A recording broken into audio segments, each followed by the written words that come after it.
કેમ છો મારા ખાવાના શોખીન મિત્રો? સ્વાગત છે તમારું વારુપાણીમાં।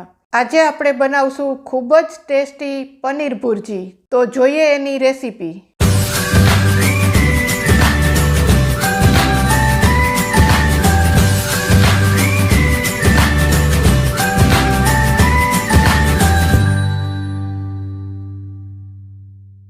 એક કડાઈમાં આપણે 2 ચમચી તેલ લીધું છે। 2 ચમચી ઘી લેશું। ઘીની જગ્યાએ તમે બટર પણ લઈ શકો છો। આ તેલ અને ઘી ગરમ થાય એટલે આપણે એમાં અડધી ચમચી જીરું એડ કરશું। જીરું તતડી જાય એટલે આપણે થોડી હિંગ નાખશું। પછી આ ઝીણી સમારેલી ડુંગળી આપણે એડ કરશું। આ મેં મીડિયમ સાઇઝની 4 ડુંગળીને ઝીણી સમારીને લીધી છે। ડુંગળીને આપણે થોડી ગોલ્ડન બ્રાઉન થાય ત્યાં સુધી સાતળશું। આપણી ડુંગળી ગોલ્ડન બ્રાઉન થઈ ગઈ છે। હવે આપણે એમાં ઝીણા સમારેલા ટમેટાં એડ કરશું। આ મેં મીડિયમ સાઇઝના 4 ટમેટાને ઝીણા સમારીને લીધેલા છે। થોડું ટમેટાના ભાગનું મીઠું એડ કરશું જેથી ટમેટાં ઝડપથી ગળી જાય। આપણે ગ્રેવીવાળી પનીર ભુરજી બનાવીએ છીએ તો થોડું પાણી એડ કરી અને આપણે ટમેટાને પાકવા દેશું। જ્યાં સુધી ટમેટાં ગળી જાય ત્યાં સુધી આપણે એને પાકવા દેશું। આપણા ટમેટાં ગળી ગયા છે। હવે આપણે એમાં થોડી હળદર, 2 ચમચી લાલ મરચું પાવડર,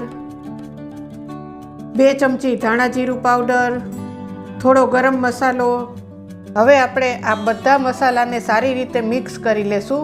ગેસની ફ્લેમ ધીમી રાખશું જેથી આપણા મસાલા બળે નહીં। 1 વાટકી જેટલા લીલા વટાણા લીધા છે જેને મેં મિક્સરમાં ક્રશ કરી લીધા છે। એને આપણે એડ કરશું અને બરાબર મિક્સ કરશું।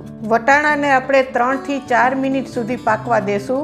જો કડાઈમાં ચોટે એવું લાગે તો તમે થોડું પાણી એડ કરી શકો છો।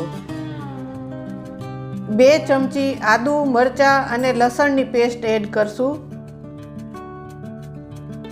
1 કેપ્સિકમને ઝીણું સમારીને એડ કરશું। બરાબર મિક્સ કરશું। ફરીથી આપણે થોડું મીઠું એડ કરશું। આપણે ટમેટાના ભાગનું મીઠું એડ કરેલું હતું એટલે એ પ્રમાણે મીઠું એડ કરી કેપ્સિકમને આપણે 3 થી 4 મિનિટ સાતળી લેશું। 3 થી 4 મિનિટ સંતળાઈ જાય એટલે પછી આપણે એમાં 2 ચમચી મલાઈ એડ કરશું। આ મેં ઘરની જ મલાઈ લીધી છે। તમે બજારમાં મળતી ફ્રેશ ક્રીમનો ઉપયોગ પણ કરી શકો છો। બરાબર મિક્સ કરી લેશું। કોઈ પણ મસાલા તમારા ટેસ્ટ પ્રમાણે વધારે કે ઓછા નાખી શકો છો। મિત્રો, જો તમને મારી વાનગી ગમતી હોય તો લાઈક, શેર અને સબસ્ક્રાઈબ જરૂરથી કરશો। અને છેલ્લે આ મેં 200 ગ્રામ પનીર લીધું છે, એને મેં ખમણી લીધું છે, એને આપણે એડ કરશું। જો તમારે આ રીતે ખમણવું ના હોય પનીરને તો તમે હાથથી આ રીતે ક્રમ્બલ કરીને પણ નાખી શકો છો।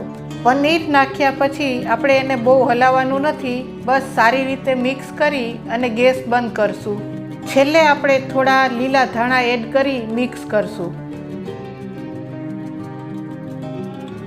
તો મિત્રો, પનીર ભુરજી ઘરે બનાવવી છે ને સહેલી? જો બધી વસ્તુ સમારેલી તૈયાર હશે તો માત્ર 5 જ મિનિટમાં પનીર ભુરજી બની જશે।